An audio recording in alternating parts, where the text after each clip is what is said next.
Good morning students. हमने आपको solenoid कराया था। आज के टॉपिक में हम टोरॉइडल सोलेनोइड पढ़ेंगे। Magnetic field due to a toroidal solenoid. ठीक है भाई, सोलेनोइड हम पढ़ चुके थे। आज का जो हमारा टॉपिक है magnetic field due to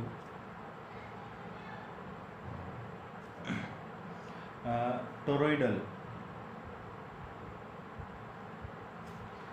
solenoid. ठीक है भाई, आज का हमारा टॉपिक यही है। तो सबसे पहले तो हमें टोरॉइडल सोलेनोइड के बारे में मालूम होना चाहिए कि टोरॉइडल सोलेनोइड क्या होता है। देखिए, टोरॉइडल सोलेनोइड टोरॉइडल सोलेनोइड जब हम किसी भी सोलेनोइड को लेकर और उसको बेंड करके एक क्लोज रिंग बना दें तो हमारे पास टोरॉइडल सोलेनोइड बन जाएगा। जैसे कि क्या है कि भाई आपने एक सोलेनोइड लिया, ये आपके पास एक पाइप है, आपने बेंड किया और मर्ज कर दिया। और अब आपने क्या किया भाई, आपने इसको इसके ऊपर लपेट दिया यूँ। ठीक है, अब आप यूँ लपेटते हुए जा रहे हो, ऐसे ये यूँ लिपट के और फिर ऐसे जाएगा ये,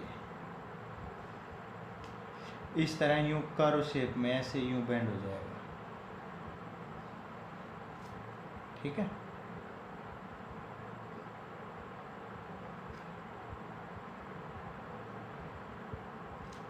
इस तरह से।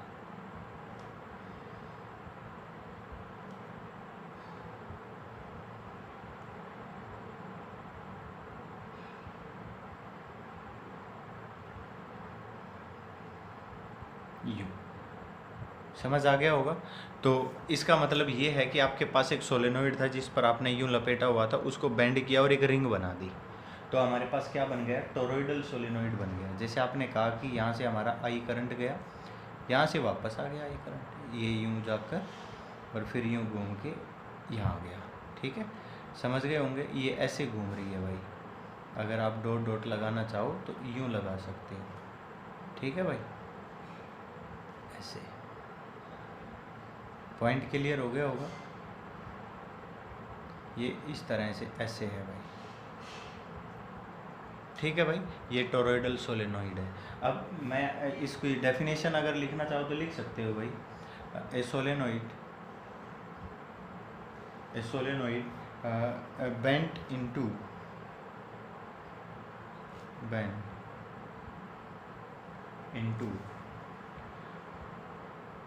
The form of a closed ring is called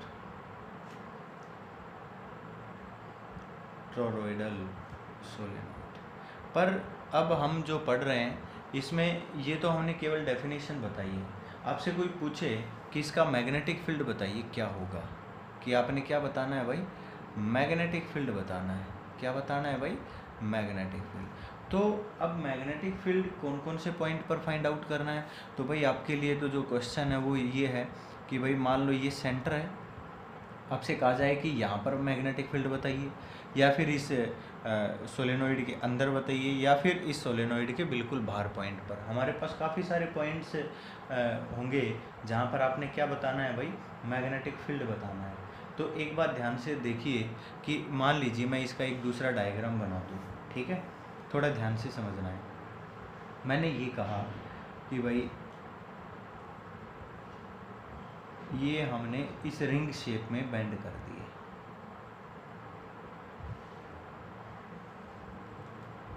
ठीक है, अगर आप ध्यान से देखो तो हम क्या करते हैं, हम ये बताते हैं कि कहाँ से मैग्नेटिक फील्ड ये करंट एंटर कर रहा है, कहाँ से बाहर निकल रहा है। अगर हम यूँ करें तो हम क्या कहेंगे भाई, अगर हम ध्यान से देखें तो एक तरफ तो यूँ बाहर निकल रहा है और दूसरी तरफ करंट नीचे जा रहा है, एंट्री कर रहा है। तो मान लीजिए आपसे ये कहा जाए कि भाई यहाँ से तो एंटर कर रहा है करंट, यहाँ से बाहर निकल रहा है, यहाँ से एंट्री कर रहा है, यहाँ से बाहर निकल रहा है।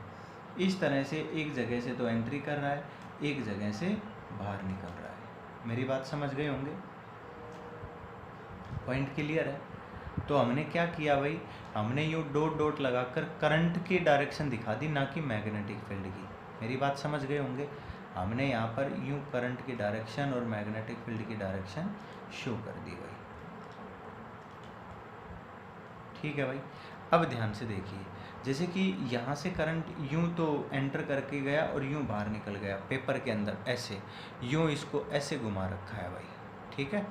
अब ध्यान से देखो, अब मैंने क्या कहा कि मान लो मैं ये कहता हूँ कि मैं एक लूप यहाँ बना देता हूँ। क्यों? क्योंकि मैं यहाँ पर एक पॉइंट ले रहा हूँ भाई। एम्पीरियन लूप बनाएंगे ना, हमने कह दिया कि मैं यहाँ पर, ये तो सेंटर है, यहाँ पर मैंने एक पी पॉइंट ले लिया। सबसे पहला पॉइंट हम क्या कह देते हैं कि सबसे पहला जो पी पॉइंट है वो मैं इंटीरियर ऑफ द टोरॉइड ले लेता हूँ।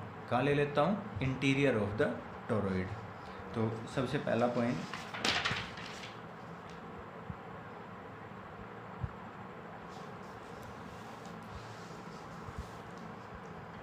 सबसे पहले मैं लेता हूँ, we take a point P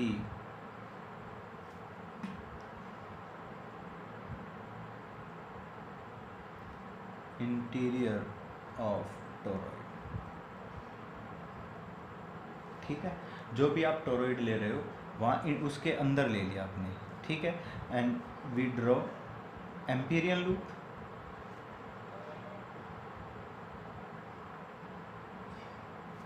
हमने एम्पीरियन लूप ड्रॉ कर दी। एम्पीरियन लूप ड्रॉ करने के बाद हम क्या कहेंगे? According to ampere circuital law. क्या कहेंगे हम? According to ampere circuital law. क्या होता है भाई एम्पियर सर्क्यूटल लॉ? पढ़ा हुआ है भाई, B dot D l over a close interval, मतलब line integral of magnetic field is equal to mu naught times to the current. अब मैं क्या कहूँगा बेटा, यहाँ पर मैं ये कहूँगा here I is equal to 0। क्यों कहूँगा? क्योंकि आपने जो एम्पीरियन लूप बनाई है उसके अंदर ना तो कोई करंट एंटर कर रहा है, ना ही कोई करंट बाहर निकल रहा है। मेरी समझ आ गई, मेरी बात समझ आ गई होगी भाई। तो हम सीधा सीधा क्या लिख देते हैं भाई, यहाँ पर I is equal to 0, then B जो इनसाइड है, या B1 लिख सकते हो, इंटीरियर लिख सकते हो, इसको हमने क्या कह दिया भाई? 0 कह दिया। ये जो we take a P point inside the toroidal, तो B1 B magnetic field interior of solenoid.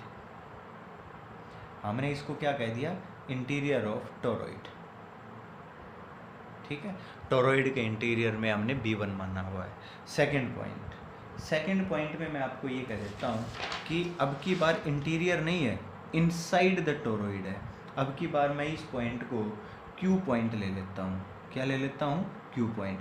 अगर यहाँ पर आपने निकालना है तो मैं क्या कहूँगा भाई, यहाँ पर भी एम्पीरियन लूप बनानी पड़ेगी। तो अब हमने फिर दोबारा से एम्पीरियन लूप बना दी है। यहाँ पर हमने B1 बताया था, यहाँ पर मैं रेडियस ले लेता हूँ R2, या फिर R ले सकते हो, आपकी मर्जी है। आपने मान लीजिए ये जो रेडियस है इसको क्या माना? R। यहाँ पर मैग्नेटिक फील्ड क्या माना भाई? B2। समझ आ गया? तो अब हम यहाँ पर मैग्नेटिक फील्ड निकाल देते हैं। हमने क्या कह दिया? We take Q point inside the toroid. Interior और इनसाइड दोनों में फ़र्क है, ध्यान से देखिए। इनसाइड का मतलब है कि जो आपने टोरॉइड ली हुई थी, जहाँ पर आपने वायरिंग की हुई है, उसके अंदर लिया हुआ है। एक ये था इंटीरियर, मतलब जहाँ ये बीच में एक स्पेस बच गया था, खाली जगह बच गई थी, उसको हमने क्या बोला था? इंटीरियर। बस ये याद रखोगे, ठीक है। एंड यहाँ पर here small and b number of turns पर यूनिट लेंथ। समझ आ गया होगा। और हम क्या कर देते हैं? Then capital N is equal to small n multiply by क्या लिख देंगे? 2 पाई r। बोलो लिखेंगे कि नहीं, क्योंकि लेंथ क्या है हमारे पास, सरकमफ्रेंस 2 पाई आर है ना, तो n इंटू क्या हो जाएगा 2 पाई आर। अब हम क्या कहेंगे according to ampere circuital law, ampere circuital law ACL लिख देते हैं, ठीक है। क्या लिखेंगे भाई, B2 dot of DL is equal to mu naught times current. यहाँ पर हम I1 ले लेते हैं, तो I1 को 0 बता दिया, यहाँ पर हम क्या लिख देते हैं I2। अब I2 करंट बताएंगे तो I2 इज इक्वल टू क्या कहोगे भाई, एक लूप के अंदर करंट कितना था I multiply by number of loops कितनी है कैपिटल N, और जिसकी वैल्यू कितनी लिख रखी है N इंटू 2 पाई आर। बोलो लिख रखी है कि नहीं, समझ गए कि नहीं भाई। तो अब हमने क्या कहा भाई, डॉट प्रोडक्ट खोलेंगे, जो आपने B2 लिया हुआ है, B2 टेंजेंट होता है, जहाँ पर भी आप मैग्नेटिक फील्ड को शो करके दिखाओगे, ये एम्पीरियन लूप है, यहाँ पर जो मैग्नेटिक फील्ड होगा वो टेंजेंट शो करोगे, और DL सेगमेंट भी यहीं पर शो करोगे, तो हमारे पास थीटा क्या हो जाएगा 0। हमने क्या कह दिया, B2 integration of DL is equal to mu naught N 2 pi R into I। समझ आ गया।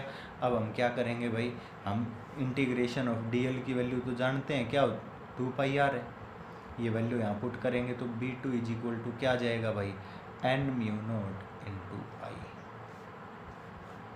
क्या आ जाएगा भाई, N mu naught into I। यहाँ तक क्लियर है। अब मान लीजिए आप स्मॉल n की वैल्यू पुट करना चाहो, तो स्मॉल n क्या होता है, कैपिटल N इंटू अपॉन में 2 पाई आर, तो ये वैल्यू भी पुट कर सकते हो, बट हमारे पास मेन फॉर्मूला तो यही है। ये मैग्नेटिक फील्ड हो गया इनसाइड द सोलेनोइड टोरॉइड, ठीक है। थर्ड पॉइंट हम ले लेते हैं, we take R point outside the toroid. Toroid के आउटसाइड ले लेते हैं R पॉइंट, आउटसाइड लेंगे तो कहीं पर भी यहाँ बाहर ले लो, ये पॉइंट क्या हो गया R। मेरी बात समझ गए। तो हमने क्या कह दिया, यहाँ पर भी हम क्या करेंगे, एम्पीरियन लूप ड्रॉ करेंगे भाई, बनानी पड़ेगी ना भाई एम्पीरियन लूप, तो बना दी। अब हम क्या कहेंगे भाई, यहाँ पर जो R जो पॉइंट लिया हुआ है, यहाँ पर क्या हो जाएगा, हम वही लिखेंगे according to ampere circuital law. अब एम्पियर सर्क्यूटल लॉ के अकॉर्डिंग अगर आप देखोगे तो क्या कहोगे भाई, B3 dot DL over a close interval, क्योंकि वहाँ पर B3 ले लेता हूँ, म्यू नॉट इंटू I। अब म्यू नॉट इंटू I3 लिख देता हूँ, यहाँ पर I3 जो नेट होगा वो क्या हो जाएगा 0। क्यों हो जाएगा भाई, I3 जो नेट I3 निकालोगे वो 0 हो जाएगा। क्यों हो जाएगा, क्योंकि आप इसके डायग्राम में देखो भाई, डायग्राम में देखिए, हमने ये एम्पीरियन लूप बना दी यहाँ पे। अब एम्पीरियन लूप बना दी, इसके अंदर करंट देख रहे हैं, ये तो बाहर निकल रहा है करंट, और ये करंट एंटर कर रहा है, ये करंट बाहर निकल रहा है, ये करंट एंटर कर रहा है। तो जितने करंट बाहर निकल रहे हैं उतना ही करंट एंटर भी कर रहा है, तो नेट करंट क्या हो गया 0। हम ये कहते हैं कि टोटल करंट या तो बाहर निकलना चाहिए या फिर एंटर करना चाहिए। मेरी बात समझ गई कि नहीं। तो यहाँ पर नेट I3 क्या माना जाएगा 0। अगर I3 0 माना जाएगा तो B3 की वैल्यू भी क्या हो गई 0। तो हमारे क्या समझ आया भाई, कि अगर सोलेनॉइड के इंटीरियर और एक्सटीरियर में कोई भी पॉइंट है तो वहाँ पर नेट मैग्नेटिक फील्ड 0 माना जाएगा, and inside the toroid magnetic field is equal to N mu naught into I। मतलब मैं आपको ये बता देता हूँ, magnetic field inside the toroidal solenoid that is which is equal to N mu naught I, पहला पॉइंट। अब मैं कुछ इंपॉर्टेंट पॉइंट लिख रहा हूँ, इंपॉर्टेंट पॉइंट बता देता हूँ। यहीं पर मैं कह देता हूँ कि net magnetic field inside the toroid, toroid inside Q point समझ गए होंगे ना, Q point which is equal to N mu naught I। अब यहाँ पर इंपॉर्टेंट पॉइंट क्या बताना चाहता हूँ, that is independent on radius, independent on radius, radius पर इंडिपेंडेंट है। आपके पास एक छोटी टोरॉइड है, ठीक है, एक छोटी टोरॉइड है, एक बड़ी टोरॉइड है, और आपसे पूछा जाए कि कौन सी के अंदर कौन इनसाइड द मैग्नेटिक फील्ड की वैल्यू ज़्यादा है या कौन से में कम है, तो वो उसकी रेडियस पर डिपेंड नहीं करता है। सबसे पहला पॉइंट तो मैं आपको यही बता रहा हूँ, किस पर डिपेंड नहीं करता, रेडियस पर डिपेंड नहीं करता, क्योंकि फॉर्मूले में क्या है, एन म्यू नॉट आई, केवल करंट पर डिपेंड करता है और नंबर डेंसिटी पर डिपेंड करता है। किस किस पर डिपेंड करता है, it depends on number of turns पर unit length,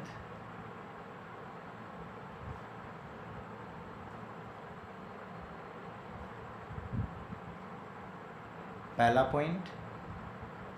and second point मैं आपको बता देता हूँ, करंट। समझ आ गया होगा। तो सबसे पहली बात तो ये है, और इसके अंदर एन म्यू नॉट आई तीनों चीज़ें कांस्टेंट है, तो यहाँ पर ये पॉइंट भी आपको समझना होगा। And third point, constant magnetic field at every point, constant magnetic field at every point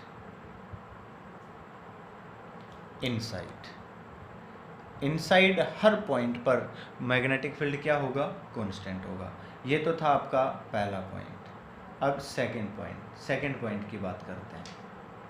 second point के अंदर मैं आपको ये बता रहा हूँ कि कोई भी आइडियल टोरॉइड है ना, एक बात ध्यान रखना, यहाँ मैं बता देता हूँ, इन आइडियल टोरॉइड का मतलब है कि उसकी शेप में बहुत ज़्यादा चेंज नहीं है, बिल्कुल लगभग कांस्टेंट है। द कॉइल्स आर सर्कुलर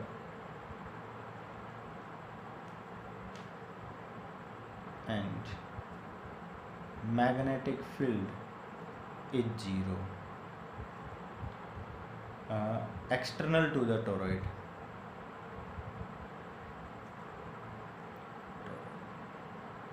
ठीक है, ये होता है।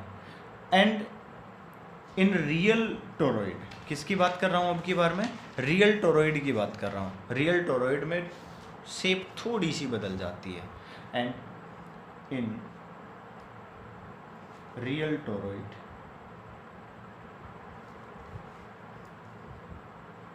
the turns form a helix बना देते हैं, जस्ट लाइक स्प्रिंग टाइप में। And there is a small magnetic field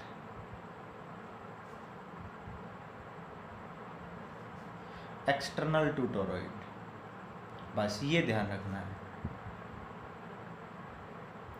अगर आपके पास रियल टोरॉइड है तो उसके बाहर small amount of magnetic field show हो जाएगा, पर अगर आइडियल टोरॉइड है तो उसके बाहर net magnetic field, external point पर मैग्नेटिक फील्ड जीरो होगा। ये मोस्ट इम्पोर्टेंट पॉइंट है जो आपने याद रखना है, ठीक है। अब उसके बाद एक बात हमेशा ध्यान रखनी है, थर्ड पॉइंट, ये भी काफ़ी इम्पोर्टेंट पॉइंट है। टोरॉइड का सबसे ज़्यादा जो यूज है ना, सबसे ज़्यादा जो रोल है वो टॉकमैक के अंदर यूज किया जाता है। मैं बता देता हूँ टॉकमैक क्या होता है। टोरॉइड्स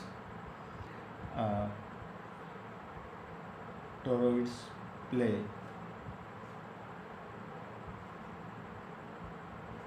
ए की रोल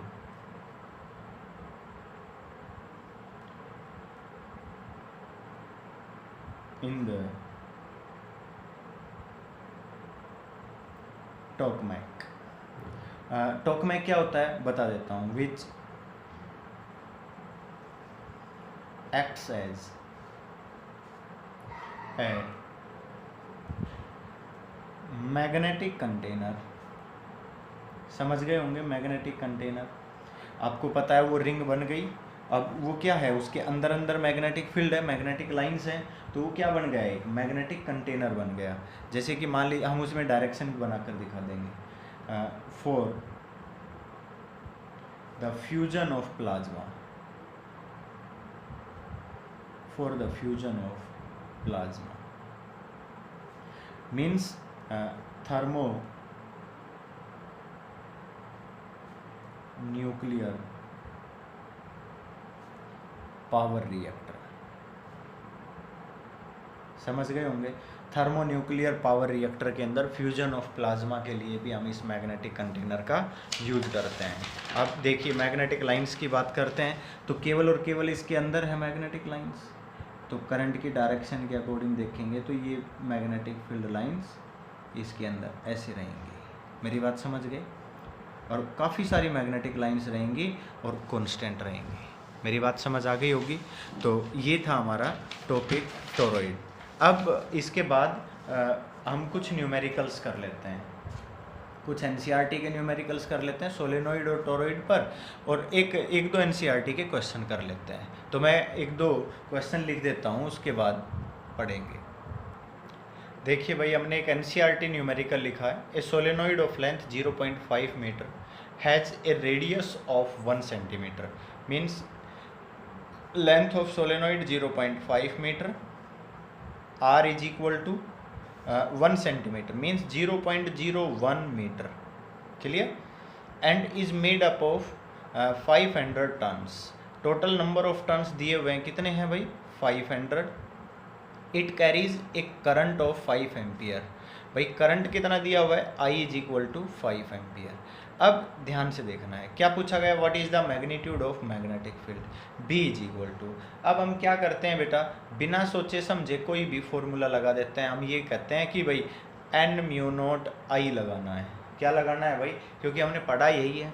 पर मैं आपको बता देता हूँ कि मैंने आपको बायोट-सावर्ट्स लॉ से भी आपको ये मैग्नेटिक फील्ड सिखाया था, और उसमें आपके पास आया था formula n mu naught I sine cos θ2 minus cos θ1, शायद आपको याद होगा। तो हम सीधा यही लिखेंगे V नो, ठीक है। अब हमने क्या कहा था? When L is greater than R, वहाँ पर मैंने लिखा था अगर L is greater than R है। यहाँ पर देखिए, क्या ये कंडीशन आपको दिख रही है? यहाँ 0.5 मीटर है, यहाँ 0.01 मीटर है। तो हम इसके रेस्पेक्ट में देखते हैं तो ये बिल्कुल सही है। देन हम ये फॉर्मूला लगाएंगे B is equal to n mu naught I।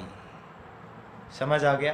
क्योंकि हमने उसमें सोल्व किया हुआ है। आप शायद देख सकते हो पेज नंबर 14 पर हमने इसकी एक्सप्लेनेशन भी करवा रखी है। पेज नंबर 14 पर आप देख सकते हो कि वह if solenoid is very long then L is greater than R, और हमने θ1 को 180 डिग्री और θ2 को हमने 0 डिग्री पुट किया था, और आप शायद समझ भी जाएंगे वहाँ पर, और हमने आपको समझाया भी था। उस वीडियो को आप अच्छे से देख भी सकते हो। तो हमारे पास ये वैल्यू आ रही है। अब आपको पता हो तो स्मॉल n क्या होता है भाई? कैपिटल N अपॉन L होता है, बोलो होता है कि नहीं? ये वैल्यू यहाँ पर पुट कर दीजिए तो B इज इक्वल टू क्या आ जाएगा भाई? Capital N mu naught I upon L। तो हम क्या कहेंगे भाई? कैपिटल N हमारे पास कितना है? 500। म्यू नॉट की वैल्यू हमें मालूम है कितनी होती है भाई? 4 पाई मल्टीप्लाई बाई 10⁻⁻⁷ बोलो होती है कि नहीं? भाई आपको पता है म्यू नॉट अपॉन 4 पाई की वैल्यू क्या होती है? 10⁻⁻⁷ बोलो होती है कि नहीं? 4 पाई उधर जाकर मल्टीप्लाई हो गया, मैंने लिख दिया। मल्टीप्लाई बाई करंट कितना है हमारे पास? 5 एम्पियर अपॉन लेंथ कितनी है भाई? 0.5 मीटर। सॉल्यूशन कर दीजिए, आंसर आ जाएगा आपका टेस्ला में। मैग्नेटिक फील्ड की यूनिट क्या होती है भाई? टेस्ला ही होती है। समझ आ गया कि नहीं? ये एनसीईआरटी क्वेश्चन है, क्योंकि यहाँ पर रेडियस गिवन है। बच्चे कंफ्यूज हो जाते हैं कि रेडियस का क्या करें। जब रेडियस गिवन है तो हम ये फॉर्मूला लिखेंगे और उसके बाद बताएंगे when L is greater than R then magnetic field is this. मेरी बात समझ आ गई होगी। अगर L इज लेस देन या L is not greater than R, मतलब ये नेग्लिजिबल नहीं होता, तो फिर हम यही फॉर्मूला लगाते, फाइंड आउट करके दिखाते। मेरी बात समझ आ गई होगी। तो ये बात सबसे इम्पोर्टेंट है जो आपने ध्यान रखनी है। चलो एक न्यूमेरिकल मैं और लिखता हूँ, काफ़ी सिंपल सा न्यूमेरिकल लिखा है। A long solenoid of length L is equal to 0.5 metre has turns 500 and has a flux density B is equal to लिखा हुआ है 2.52 इंटू फ्लक्स डेंसिटी। फ्लक्स का मतलब total number of lines pass through an area, that is this Tesla, मतलब total magnetic field की value दे रखी है at its centre, solenoid के सेंटर पर बताया गया है। फाइंड द करंट, आई आपने फाइंड आउट करना है। तो मैं आपको बता देता हूँ, B इज इक्वल टू आपको पता है n म्यू नॉट आई होता है भाई, पढ़ा हुआ है। तो हमने क्या कह दिया, और small n is equal to क्या होता है, कैपिटल N बाई एल। तो आपने क्या कह दिया भाई, B is equal to capital N upon L mu naught into I. निकालना क्या है हमने, आई फाइंड आउट करना है, B L upon mu naught multiply by capital N। मेरी बात समझ गए। अब हमने तो बस वैल्यू पुट करनी है, म्यू नोट की वैल्यू तो हमें मालूम ही है, एल गिवन है, बी गिवन है और एन गिवन है। मेरी बात समझ आ गई। You find the value that current is in ampere. समझ आ गया। अब मैं आपको एक और एनसीईआरटी का क्वेश्चन बता रहा हूँ जो मोस्ट इम्पोर्टेंट है, और ये समझ लीजिए जस्ट लाइक डेरिवेशन ही है, काफ़ी अच्छा क्वेश्चन है। मैं आपको समझाता हूँ, ठीक है। देखिए मैं पहले लिख देता हूँ। देखिए भाई ये एक एनसीईआरटी क्वेश्चन है, काफ़ी लेंदी है, आप देख रहे हैं मैंने लिखा है अभी ये। A straight thick long wire of uniform cross section of radius A is carrying a steady current I.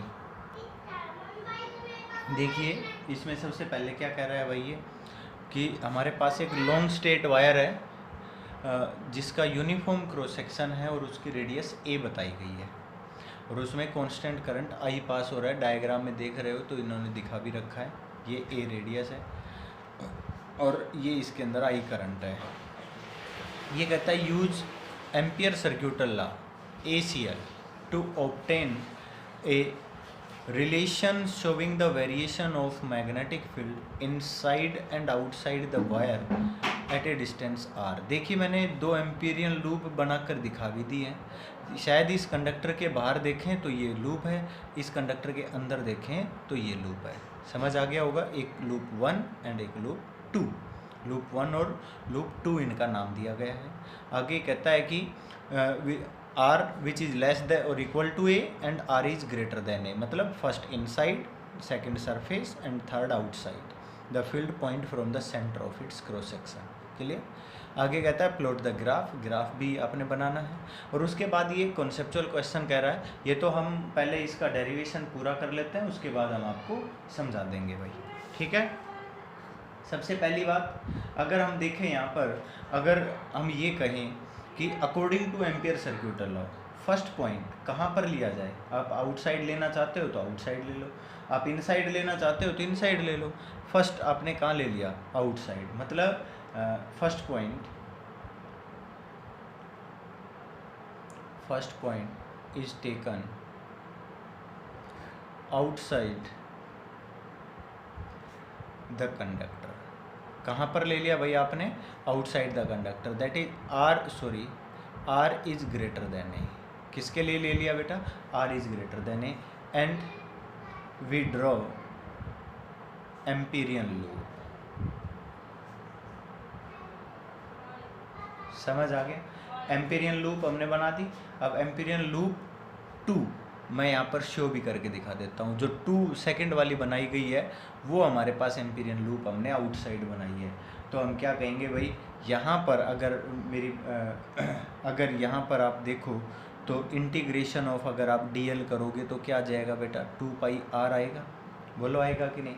और आगे हम क्या कहेंगे भाई, according to ampere circuital law. Ampere circuital law क्या कहता है, line integral of magnetic field B dot DL is equal to mu naught times to the current. जहाँ एम्पीरियन लूप बनाई है उसके अंदर कितना करंट पास हो रहा है, आई। आपने क्या कह दिया भाई, हम इसको सीधा कर देते हैं, B इंटीग्रेशन ऑफ DL को क्या लिख दिया हमने सीधा, 2 pi r is equal to mu naught into I. तो B इज इक्वल टू क्या हो गया हमारे पास, mu naught I upon 2 pi r। क्या आ गया भाई हमारे पास, B is equal to mu naught I upon 2 pi r, और हमने इसको क्या कह दिया, B is inversely proportional to r। अगर आप ध्यान से देखो तो लॉन्ग स्ट्रेट कंडक्टर का magnetic field B is equal to mu naught I upon 2 pi r ही आपने फाइंड आउट किया था बायोट-सावर्ट्स लॉ से। पॉइंट क्लियर है। पर वो हमने एक थिन लॉन्ग वायर थी, ये थिक लॉन्ग वायर है। ध्यान से देखिए इन्होंने लिखा हुआ है थिक लॉन्ग वायर, वो हमारे पास थिन लॉन्ग वायर थी, तो उसका भी हम ऐसे ही फाइंड आउट कर सकते हैं। ये तो हमने पहला पॉइंट लगा दिया। दूसरा पॉइंट अगर मान लीजिए कहा जाए field at inside point, field कहाँ निकाला जाए, इनसाइड। मतलब इसको आउटसाइड लिख दूँ, यहाँ पर बी आउटसाइड है, ठीक है। Field at inside point and draw Amperian loop.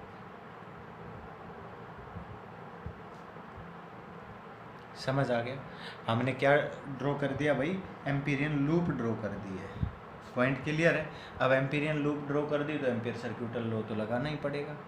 अब आपने क्या कहा, B dot D L is equal to mu naught times current. आप एक बात बताइए, क्या ये जो आपने फर्स्ट लूप जो बनाई है, एम्पीरियन लूप 1 लिख देता हूँ मैं यहाँ पर। भाई इनसाइड पॉइंट तो अंदर है ना, अंदर क्या एयर है? एयर तो नहीं है, तो क्या है, मीडियम है। अगर मीडियम है तो म्यू नोट की जगह क्या लिखना पड़ेगा, mu R, mu naught into या म्यू एम लिखना पड़ेगा, एयर तो नहीं है। और करंट कितना है, आई डैश, क्योंकि जब करंट की बात कर रहे हैं तो पूरे कंडक्टर की थिकनेस में आई करंट पास हो रहा है। तो अगर आप इतना सा कंडक्टर लेते हो तो करंट कम होगा, अगर आपने और पतला कंडक्टर लिया तो करंट तो और कम हो जाएगा। मेरी बात समझ आ गई या नहीं? तो मैं आपको ये बताना चाहता हूँ कि अगर हम करंट की थिकनेस कम करेंगे तो ये कंडक्टर की थिकनेस को अगर डिक्रीज करेंगे या कम थिकनेस लेंगे तो करंट भी क्या हो जाएगा, कम। अब आई डैश की वैल्यू क्या होगी आपके पास, जो ही करंट डेंसिटी है उसके according, that is current per unit area. In original area कितना है, पाई ए स्क्वेयर, और अगर आपने कम थिकनेस ली है तो एरिया कितना है, पाई आर स्क्वेयर। मीन्स आप ये कहोगे अगर हमारे पास एरिया पाई ए स्क्वेयर है तो उसके अंदर कितना करंट पास हुआ है, आई। अगर हमारे पास 1 है तो कितना करंट पास हुआ, आई अपॉन पाई ए स्क्वेयर। अगर हमारा जो एरिया है वो पाई आर स्क्वेयर है तो कितना करंट पास हुआ, मल्टीप्लाई बाई, बोलो करेंगे कि नहीं, pi a square multiply by pi r square, बोलो कहेंगे कि नहीं। तो ये हमारे पास क्या आ गया, आई डैश आ गया। कोई प्रॉब्लम है तो बताओ। अब हमने क्या कह दिया भाई, बी बाहर ले लिया, इंटीग्रेशन ऑफ डी एल की जगह क्या लिख दिया जाए, 2 पाई आर, म्यू एम को क्या लिख दिया जाए, mu naught into mu R, relative permeability जिसको बोलते हैं। और आई डैश की जगह पाई से पाई काट दिया जाए तो क्या हो जाएगा बेटा, I R square upon A square. मेरी बात समझ गए? अब हमारे पास अगर ये फॉर्मूला देखा जाए तो B is equal to mu naught mu R I into एक आर तो कैंसिल हो गया, अपॉन 2 पाई नीचे आ गया, ए स्क्वेयर। अगर आप ध्यान से देखो ये वैल्यू हमारे पास क्या है, कांस्टेंट है। हम ये क्या कह देंगे, बी इनसाइड है भाई, ये क्या है, बी इनसाइड पॉइंट है। तो बी इनसाइड के लिए हमने क्या कह दिया, बी इनसाइड के लिए हमने कह दिया भाई, B inside is directly proportional to R. मेरी बात समझ गए? अगर मान लीजिए हम इसी पॉइंट को थोड़ा सा और आगे बढ़ाना चाहें, if point is taken at surface, अगर आपने पॉइंट सरफेस पर ले लिया तो हमारे पास क्या हो जाएगा बेटा, अगर हम सरफेस पर ले लेंगे तो बी सरफेस की वैल्यू हमारे पास हो जाएगी mu naught I upon 2 pi ए। अगर हम वैल्यू पुट करते हैं तो क्या हो जाएगा, आर की जगह पर ए पुट करना पड़ेगा, और म्यू नॉट म्यू आर क्या हो जाएगा, एयर आ जाएगा, तो म्यू आर की वैल्यू क्या हो जाएगी, 1 हो जाएगी। तो हमारे पास क्या हो जाएगा, mu naught I upon 2 pi ए। मतलब ये हमारे पास क्या होगा, कांस्टेंट, और यही हमारे पास किसकी वैल्यू होगी, मैक्सिमम। ये हमारे पास मैक्सिमम होगा, क्योंकि हमें पता है कि जितना हम सरफेस की तरफ जाते जा रहे हैं, B inside is directly proportional to R, आपने पढ़ा है। तो अगर मान लीजिए आप इसका ग्राफ प्लॉट करना चाहते हो, अगर आप इसका ग्राफ प्लॉट करना चाहते हो तो देखिए ध्यान से, मैंने क्या कहा, इधर तो मैं आर ले लेता हूँ, इधर हम क्या ले लेते हैं, मैग्नेटिक फील्ड ले लेते हैं।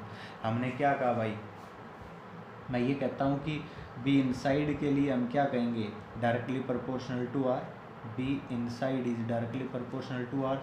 और जैसे ही हम सरफेस पर पहुँचे तो ये वैल्यू क्या हो गई, सरफेस की वैल्यू हो गई।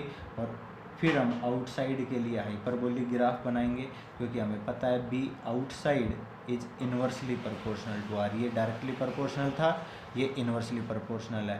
और टॉप पॉइंट पर बी सरफेस पर वैल्यू है, जो क्या है हमारे पास, mu naught I upon 2 pi A है।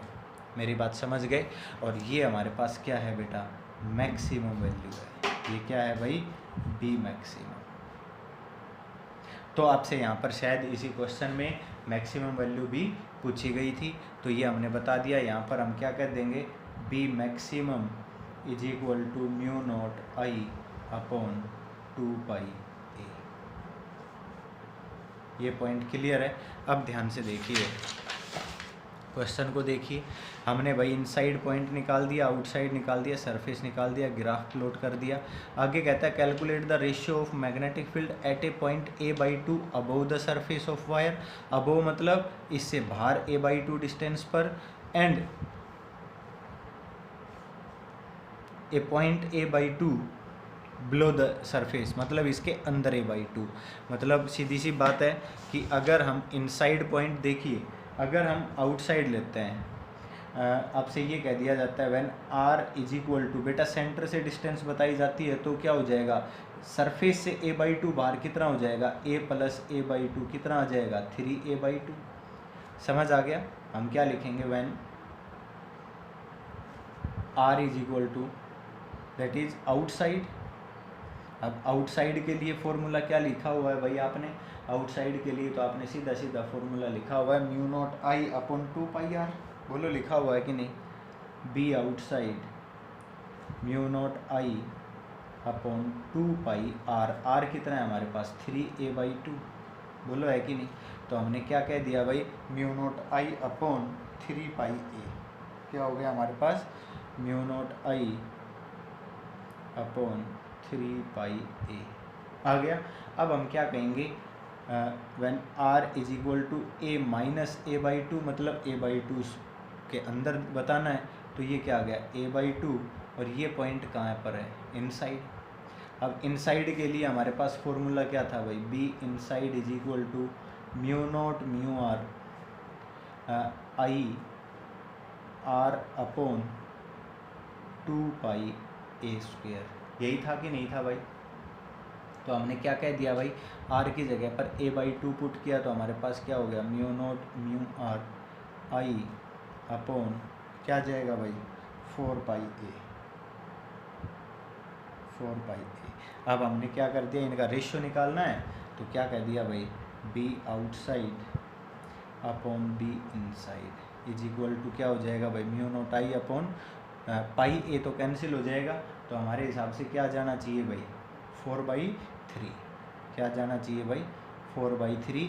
और इनके साथ म्यू आर भी आएगा, क्योंकि म्यू आर की वैल्यू 1 पुट करोगे तो आंसर यहाँ पर आपने कह दिया mu R is equal to 1, तो आपके पास 4/3 आ जाएगा, वरना म्यू आर और लिख देना इसके साथ। समझ आ गया?